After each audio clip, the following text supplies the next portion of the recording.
So if you have any questions for Papa Keith, go ahead and come to the front so we got some questions. We're just going to have a brief conversation. So, Papa Keith, why don't you just let the people know what you do in the community right now? What's been going on? Wow. So the whole story? We got time like that? Yeah, we got as much time as you got, man. Okay, cool. So, hey, Teach, what up? So I've been doing radio for almost 20 years, without saying my age. And, you know, in most businesses or things you do, you strive to make it at the top, you know? To reach your goals, to take care of your family, to buy the things you always wanted, to, you know, your bucket list or what have you. So I was just cutting through, had my ups and downs of radio, finally got on a good situation. My dream job, afternoons in Miami, it's on the beat. I started off with 99 Jams, and I went to the beat, back to 99 Jams, back to the beat. So the dream job is now, afternoon. So I'm like, yes! So I start the dream job, everything's going good. I'm learning things, I'm making more money. I buy a house, my family's good, kids good. And I'm like, yeah. But I was feeling mad empty inside, but I wasn't sure, like, That's you the know. part I wanted to talk about. Yeah, I wasn't sure what it was, though, Mike. I was just like, okay, what's up? So I was searching for something, and I wasn't really sure what it was, you know. But little signs were there. Little things would, like, drop in, like, on a humanitarian level. But I didn't even know. Like, I'd see a kid drop a paper on the floor. I'd be like, yo, pick that up. Or, like, it was small little things like that, but I still wasn't getting it. But I knew something was changing. And so basically a couple friends of mine had an intervention with me, like one after the other. One came to me and said, yo, Keith, what are you doing? You know, what's your legacy? What, you know, what is this all for? And that hit me. And then the next day, another friend hit me with like the same thing. So you don't have to tell me twice, technically. So after that, I kind of understood I needed to do something. Literally the next day, I said, okay, I'm going to come up with this thing because one told me I need to do something to brand myself. And the other thing was to be, you know, leave my legacy. So I came up with this name, PK for PM, Papa Keith for People Matter. So it had nothing to do with Black Lives Matter or anything that was going on. It was just, I felt people matter. Like, you know, we should care about each other, you know? And didn't know what I was going to do with it. But at the time, it was like a perfect storm. The elections was coming up. Okay, so we're talking about Hillary Clinton and the other guy. Right. So it was the worst. Do we curse at these things or no? Okay. It was so fucked up, the election situation. And a lot of young people were disencouraged. And I felt bad because it was a lot of their first time getting an opportunity to vote. Right, right. Some just turned 18, 19, 20. This is your first opportunity. You've waited 4 years, you know, for this one. And this is what you got? You know what I'm saying? So I felt bad, so I said, you know what? Let me try to ignite people to vote, you know, younger people, millennials. So I started getting involved with that. Before that, I didn't care about voting. So you yourself had to find, not only were you empty and giving something to the community, you yourself had to find a purpose within yourself, and so now you started caring. Right. So when I started moving along, I started educating myself, and I realized the one thing that we all, you know, power that we all have equally is to vote. So if you got $1 million, he's broke, as long as we're citizens and all the other stuff fall in, we have that same power to vote. That's the one thing that we have. So it's really powerful. And I never, you know, understood that, but as I grew and kind of dug into it, I realized how important that is. So then I started spreading that message. Okay. So I got involved, and then it was like a whirlwind because apparently a lot of people that talk to millennials don't give a shit about, you know, voting or, you know, don't politics. Tell them the power that they have. Yeah. Right. So there was nobody else in media doing what I was trying to do.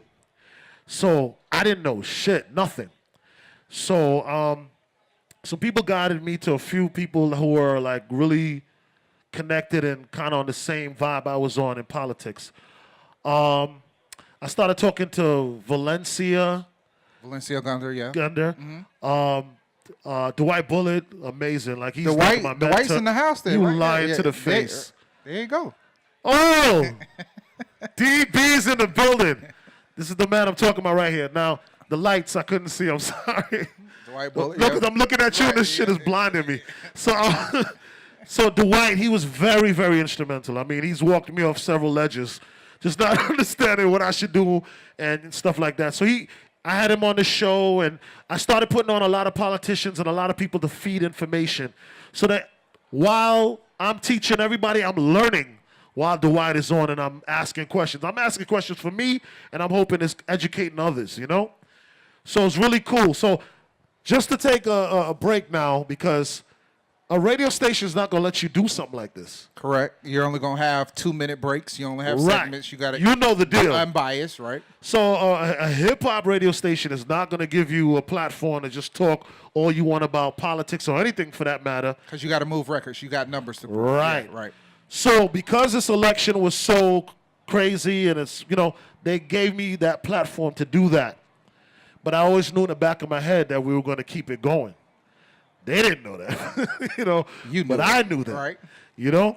So we did take advantage of the whole election, and we brought on a lot of politicians, a lot of community leaders to talk about the importance of voting and stuff like that.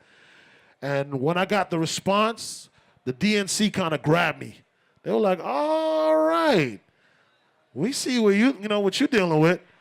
So I got an opportunity to talk to Barack Obama. I talked to Hillary Clinton. I talked to Cory Booker. A lot of these people who are, in the DNC, more in the Democratic part of it, that were major players, obviously, the president, So while this is happening, I'm so busy moving and doing things, I'm not even, able to absorb it all, So I'm getting all these amazing opportunities, and that's when I said, you know what, this is where it's at. So now we have PK4PM. And a lot of people that don't know that should know 103.5 The Beat, but that's cool. But the really thing that you're holding it down with is your Facebook Live, your streaming. You have Urbanpreneurs, The Stage, and Famous Fridays.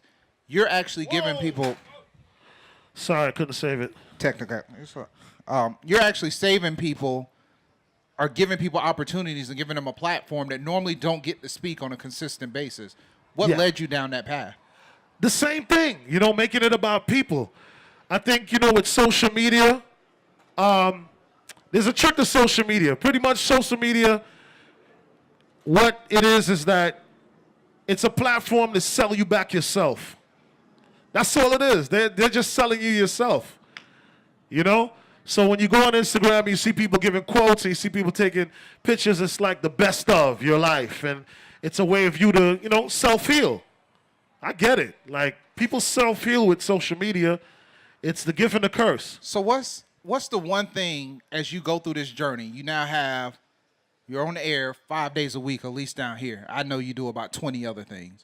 You're streaming 3 days a week. What's the one thing you think South Florida is missing as far as building a culture that's more hungry for the knowledge that you're actually sharing? Because I see your show is around 1,500 views to 2,000 views, where there's no reason why it shouldn't be 6,000 to 10,000 views to match the people that claim they want to make a change versus the people actually doing something. That's great, and I'll compare it to a concert. This is facts. There was a Redman, Method Man concert. They were headlining, and a bunch of other hip-hop acts around it. This was 10 years ago. That concert went everywhere in America and sold out, and came to Miami and flopped. The thing with Miami is that we have too much going on. You understand what I'm saying? So because I do shows in other cities as well. So you have cities like Indianapolis, when an artist comes there, that's it. Everybody comes out. Think of it this way. You can go see Future, the top ones. Future, let's go for the Gusto. Future, Lil Wayne, all of them. Right? In a concert. Rolling Loud, whatever concert. You could go watch them perform. But then you could go later on and live that night and stand arm's length away from them or close enough to them to feel like, it's so jaded here in Miami. It's just too much going on, too much access, and people don't have an appreciation for core. I wish I could disagree with you, but you know we think alike on a lot of this. One of the things is when Teach called me and he was like, yo, we gonna bring something back. We did Spirits and Bytes, but I want to keep it going. And I know we rarely reach out to ask for favors. When you heard about us doing Tech Beats and Bytes and you knew you were coming here, without even knowing everything, what was your first genuine response about knowing you were gonna have to have a conversation?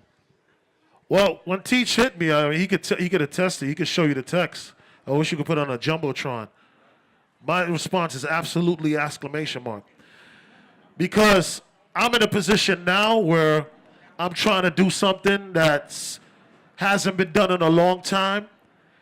And it'll be hypocritical of me to not want to be a part of something like this when I know it's these things that truly matter. Right. So no matter if it's 5 or 5,000, we have to have these things, and we have to keep going. And whether the people catch on or not, we still got to do it. You still got to do it. I feel you. You understand? And you just got to hope people catch on. We had to have a conversation. We had this conversation, but I told you. How many of you guys remember from Washington, D.C., P.D. Greene? Do you guys remember him? You saw the movie? If you don't know P.D. Greene, if you actually ever get the chance to know this brother, I believe this man is the next P.D. Greene, because you got to have somebody that can talk music, talk street, relate to everybody, but share knowledge of politics and wealth, and that's what you're doing. So what are going to be the next ventures of PK that we can look forward to as you're building this brand? All right, so the reason I wasn't here earlier, and excuse me, because I totally respect what you guys are doing. I respect you, Mike. I respect Teach and everybody involved. But I was in a planning meeting for an amazing event that me and my team will be doing. So we're actually taking the PK for PM platform and putting on a festival. I've never done a festival before in my life, Teach, like never. But I felt moved to do it. You know what I mean? And I didn't want to wait till next year. I felt like, nah, let's just move with it. Whatever we get, we get. So basically what we're doing is a hip-hop festival in Liberty City. This is no disrespect. I know the cameras are rolling. Say it. Tell the truth. Let's go. But I'm going to just say this. There's some amazing festival that's already happening in South Florida. There's one in Overtown, really nice. There's one in Miami Gardens, really nice. Rev the engine. All right, so those are both in the hood, right? We will agree. But it's not a true reflection of the community that's there. Of the community that's there. And the people who need it the most are the youth. Right. You understand what I'm saying? No disrespect. They're going to do what they do, but Jazz in the Gardens. Can you take your kid there? No, I'm going to keep it G. I'm not. They do what they do. They do a concert. They charge for it. It ain't like, I'm disrespecting. I'm just showing you why I felt the need to do what I do. You got to create different environments for different people. Right. There's nothing there for the kids. You go and you enjoy with your girlfriends and whatever. All of the acts are mainly older genre, R&B. You know what I mean? They may have R&B, soul, and maybe a little bit of old school hip-hop. Hip-hop, right. Overtown, same thing. Great festival, free, beautiful. Yeah, John B., your B-rated artist. All right. Right. Okay. At the end of the day, the people who are going to go to see those shows, 27 to 40 years old. Yeah, and you don't need to talk to them about gun violence and and all these different things and whatever. So I know people don't have the balls to do it. So I feel like I'm in a position to try to step out and try to do something different. So I'm keeping a hip-hop festival for free in Liberty City that has nothing. They don't have anything. The only thing they had, the last thing they had was Devontae Freeman did a football camp there, which I was at. You know what I mean? But there's nothing there. So we're bringing a hip-hop concert there for free, a kid zone for free. Kids come and play, a 3-on-3 basketball tournament, a Juneteenth resource, education, food, village. So we're giving out bags so people could stuff them with in-kind products, different things, free. And on top of that, all of the vendors, corporate vendors, food vendors, 100% of the vendors is going right back into the community, in that community, to two organizations. A lady named Miss Greene, who feeds the community when they can't eat, and the Circle of Brotherhood, which do things actually in that community. You understand what I'm saying? So what I essentially tried to do was to do everything that I felt a real organization that's trying to do something in the community should do. Before this, I tried to input myself or see if I could associate myself with other organizations they had. It wasn't a good fit for me. In their words, in some of their words, and I'm not going to call them out, I'm not a black professional. Because I wear Jordans and I talk shit on the radio. I guess I'm not a black professional. I guess I'm definitely not, because I drink on air and everything. I'm just like, that's fine. Must not be. That's fine. So we just create our own lanes. You know what I mean? Exactly. So that's what I decided to do, was just to create a lane. But I wanted to do it in a way where it's a blueprint, where I could say, hey, you know, this is how I did it. This is how it could be done, and this is how you need to do it. Well, you know what they say: when opportunity doesn't knock, just build your own damn door. So I just wanted some people to understand. We appreciate what you're doing, but sorry, but it's called a People Matter Festival. I was about to say we got to tell. Yeah, sorry. Because Teach, like we said, we break shit. So he ain't told nobody else. Yeah, DJs break records. We break stories at Tech Beats and Bytes. So you heard it here first. Yeah, you're actually, to be honest with you, you did hear it here first. Today was supposed to be our teaser launch, and we decided not to do it. We're actually launching it after Rolling Loud, which is a week from today when it'll actually go out. So we'll make sure this video rolls a week from today. Do your thing. We'll put it out. Do your thing. And I'm actually going to talk about it on the radio on Friday. So this is actually, you did get it first. It's Father's Day weekend, which another thing, Father's Day weekend is nothing. There's nothing going on for Father's Day weekend. We don't do anything to celebrate Father's Day weekend on a level.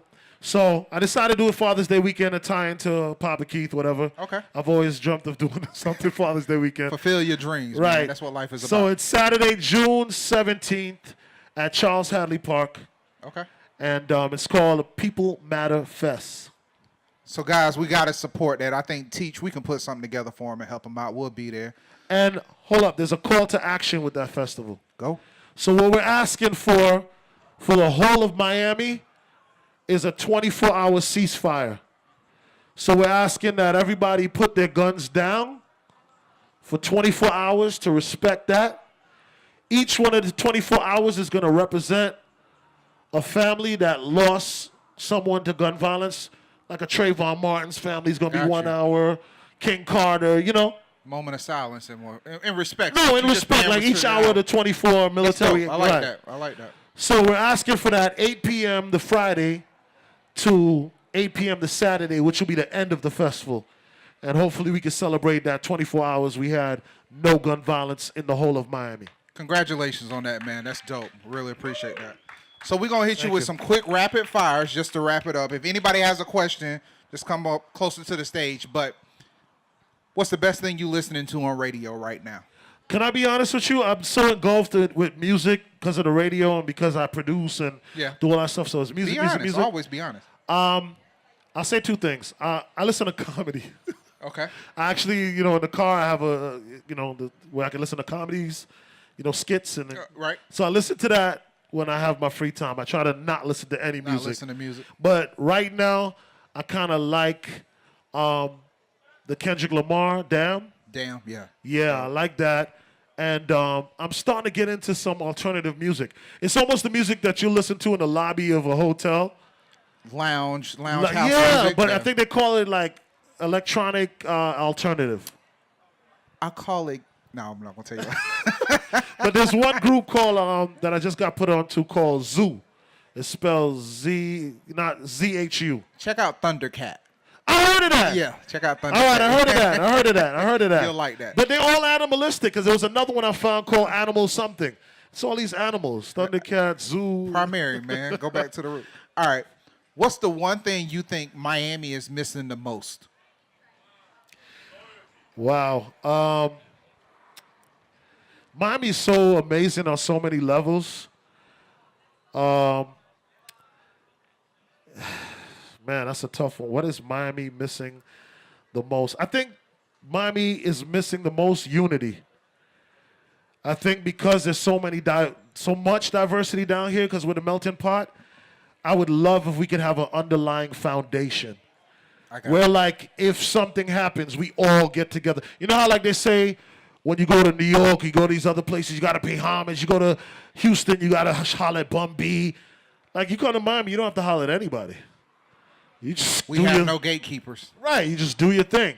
So I would love to see, like, a Miami foundation where we can command certain respects, because it is like people just come here and do whatever they want, shit, leave, eat, They sleep, do take shit. their money and go. Yeah. All right.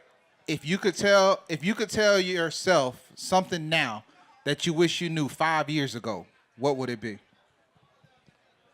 If I could tell myself something now that you wish you knew 5 years ago. So a mistake you made or something you wish you knew 5 years ago, what would it be? It goes a little more than 5 years, but it's still going to apply.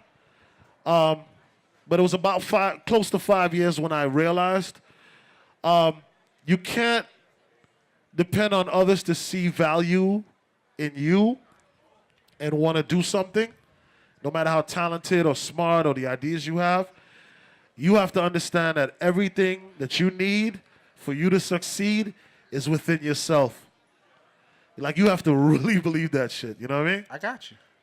One goal, one thing you want to accomplish in 2017, what would it be? And then we're going to open it up to the audience. I would love to see the People Matter Festival be 5,000 deep, successful, and to see that 24-hour ceasefire be completed. We can make that happen. So we're going to bring up, go ahead, come on. If you'll shout it out, I'll repeat. Come on up. I'm going to give you the mic. Bo Dre. Hey, how you doing? Pleasure. How you doing? I read your name tag. I'm very attentive.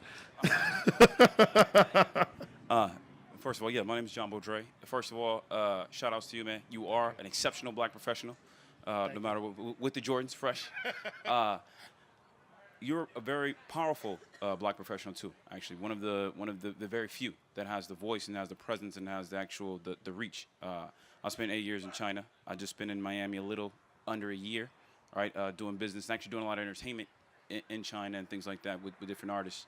But here in Miami, and just looking at kind of who has the voice and who has the power, my question is to you, what is the main thing that you wish you could talk about, but because of obvious constraints, professional constraints, that you say, well, you know what, I can talk about these things, but this thing, I wish I really could say it, but I know this is not the place, so I'm going to just kind of stay, within the bounds. And then if there's nothing, then what is something that you'd like to talk about more? That's a great question. So basically, for those who couldn't hear, he said, what are some things that I would like to talk about, maybe on the radio, but I can't because it's politically incorrect or because of, certain circumstances. To be honest with you, I am pretty free-spirited. I'm about to say, it's a lot of shit he say, so I don't know what do you say a lot of stuff. So I'm not sure if I have that problem.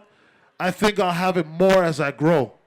Because the more I learn and the more I grow is the more I talk about things and stand for things and stuff. But because I've just woke up since October of last year, I'm very green in a lot of aspects. What up, Fly Guy? That's one thing, I'm very green. I appreciate that about you. You're very humble with the aspect of letting people know that you were growing. And I think that's one of the things that probably draws more people to your show. Well, that's how you and I met. Because we had a meeting, and he started dropping some things, and I was like, Father, teach me. You know what I'm saying? Because the one thing with people, sometimes it's we're a prideful people. We'd like to believe we're prideful. But if I act like I know everything, then what is there for me to learn? What are you going to teach me? But if I humble myself and, open myself, then I can learn. And I just believe I can learn from people that way, because I just don't know everything. Sure.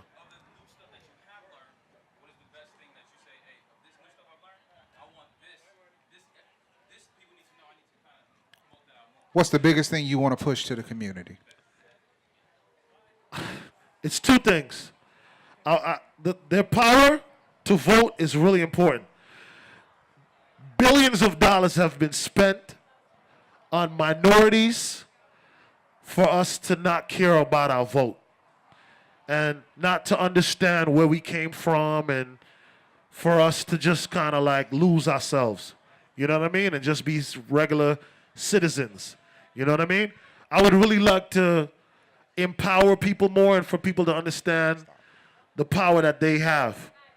You know what I mean? And it gets a little bit more spiritual with me because, I mean, I recently became more than recently became agnostic, and I'm more like open to talk about it now.